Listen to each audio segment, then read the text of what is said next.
जी कह रहे थे एक महत्वपूर्ण बात कि जो नसीहत सुप्रीम कोर्ट ने राहुल गांधी को दी है, वो नसीहत राहुल गांधी के नाम लेकर के नहीं दी है, वो नसीहत उन तमाम नेताओं को है जो कुछ भी अनाप शनाप बोलने से सोचते नहीं हैं।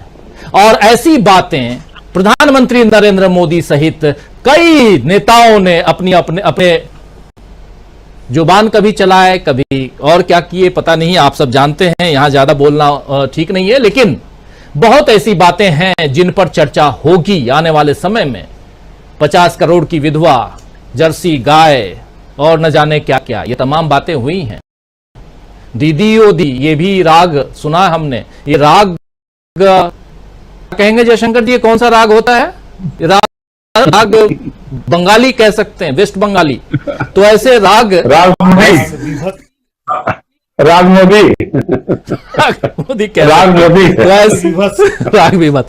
तो ऐसी चीजें अगर आने वाले समय में हम सुनेंगे तो इस पर लगाम, पूर्ण विराम हो, फुल स्टॉप हो, ये आज सुप्रीम कोर्ट ने कहा है।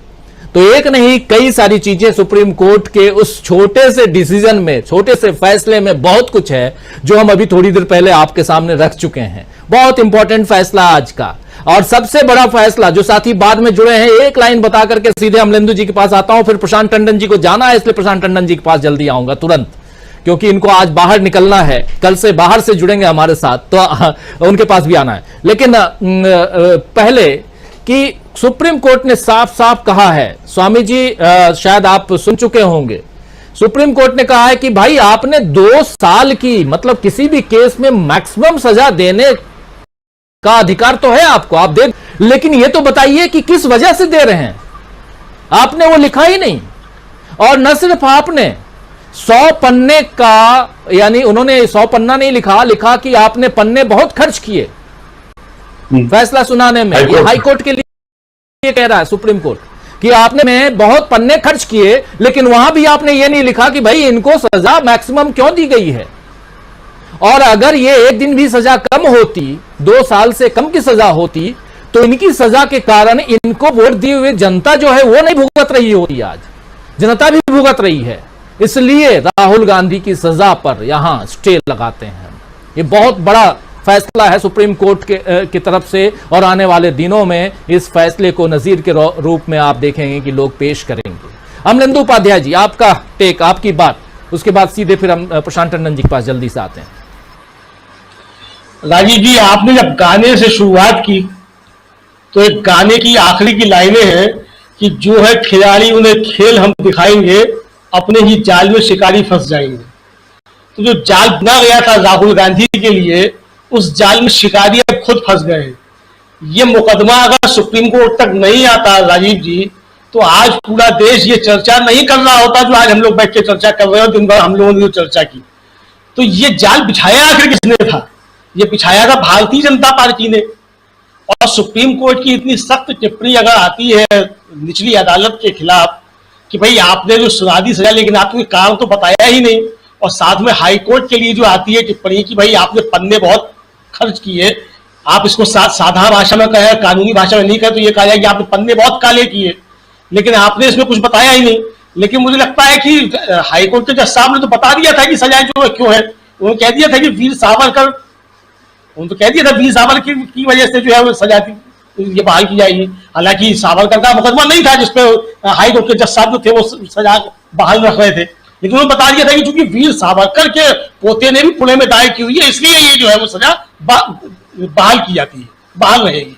हाईकोर्ट के जज साहब ने तो बताया था, पन्ने में कितने भी काले किए हों, लेकिन जो है कुल मिला के ये था। तो सुप्रीम कोर्ट की टिप्पणी जो है राजीव जी, मुझे लगता है कि ये जो निचली अदालतें हैं उनमें जिस तरीके से काम हो रहे हो, जिस तरीके से दबाव, ये उसको जाहिर करती हो। जैसा कि स्वामी जी ने बताया कि वो मुंबई हाईकोर्ट के जज ने जो खुली अदालत में जो है जिस तरीके से इस्तीफा दिया है, ये बिल्कुल राजीव जी ठीक उसी तरह की पुनरावृत्ति है। एक तरीके से आप कह सकते हैं कि जब 4 जज खुलेआम आकर के 70 सालों में पहली बार प्रेस कॉन्फ्रेंस करते हैं कि लोकतंत्र खतरे में है।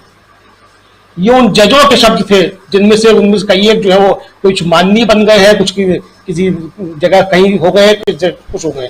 उनके ये शब्द थे कि लोकतंत्र खतरे में है।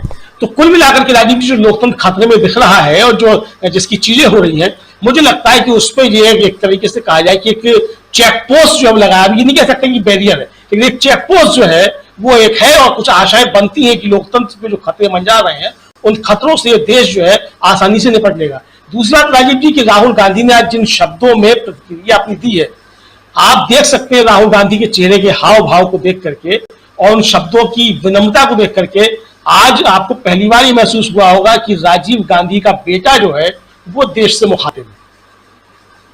तो सबसे बड़ी बात जो है, जो राजीव गांधी की छवि है वो आज राहुल गांधी को पूरी तरीके से दिख रही थी। जो विनम्रता और जो राजीव गांधी की विनम्रता लोगों को प्रभावित करती थी, वही राहुल गांधी की विनम्रता आज देश ने देखी है। वरना तो लोग पागल हो जाते हैं इस तरीके का कोई मामला आ जाए तो राहुल गांधी ने जिस विनम्रता का परिचय दिया है, तो उन्होंने राहुल गांधी के बेटे का कि सही वारिस वो है, ये भी उन्होंने जो एक तरीके से कहा जाए तो वो साबित किया है। तो कुल मिला के राजीव जी, अब ये मोदी जी की हार की शुरुआत है कि नहीं है, अब ये तो नहीं कहा जा सकता, लेकिन अगर मोदी जी समझना चाहे तो ये उनकी हार की शुरुआत है। अगर वो समझना चाहें, और नहीं समझना चाहे तो कोई बात नहीं है, हार और होती रहेंगी, और जब आखिर में 2024 में हार हो जाए तब मान ले तो कोई दिक्कत नहीं है। लेकिन अगर वो चाहते हैं कि 2024 में उनकी हार ना हो, तो मुझे लगता है कि ये जो चीजें हो रही हैं इनसे सबक लेना चाहिए। और सबसे बड़ी बात राजीव जी है कि मोदी जी को अपने तमाम चाणक्य और रणनीतिकार जो है वो बदल देने चाहिए, वरना इस तरह की गलतियां 10 महीनों में बहुत ज्यादा होंगी और मोदी जी के खिलाफ जो है वो षड्यंत्र उनके रणनीतिकार चाणक्य सब इस तरह की करते रहेंगे। जी, बहुत सबसे बड़े शुभचिंतक आप हैं, और ये बात मोदी जी को समझना चाहिए, अमलेंदु जी, कि उनको कम से कम सलाह देते हैं और उनके लोग आपकी सलाह को सुनते नहीं हैं। इसलिए आपकी जो बातें हैं ये मोदी जी को, बीजेपी को कम से कम उसका सुनना चाहिए और कम से कम ये सलाह माननी चाहिए। खैर, प्रशांत टंडन जी आपके पास आना चाहता हूं। प्रशांत जी, एक बहुत इंपॉर्टेंट बात जो सुप्रीम कोर्ट ने कही है, जिसमें तमाम नेताओं को जो पैगाम दिया गया है, इसको कैसे देखा जाए?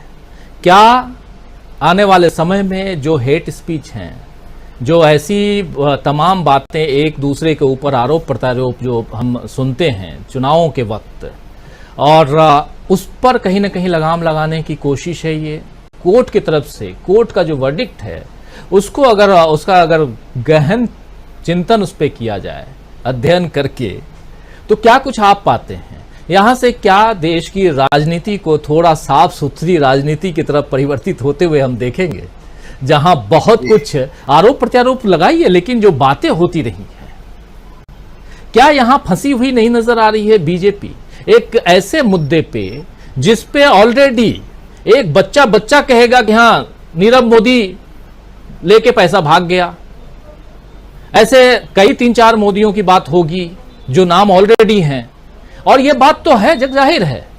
बैंक से पूछिए, आरबीआई से पूछिए, छोड़ दीजिए और किसी से पूछने की बात, रजिस्टर्ड है केसेस, और इस केस को लाकर के आप सुप्रीम कोर्ट तक पहुंचाओगे राहुल गांधी को फंसा करके, तो कहीं ना कहीं आप तो फंस गए हैं।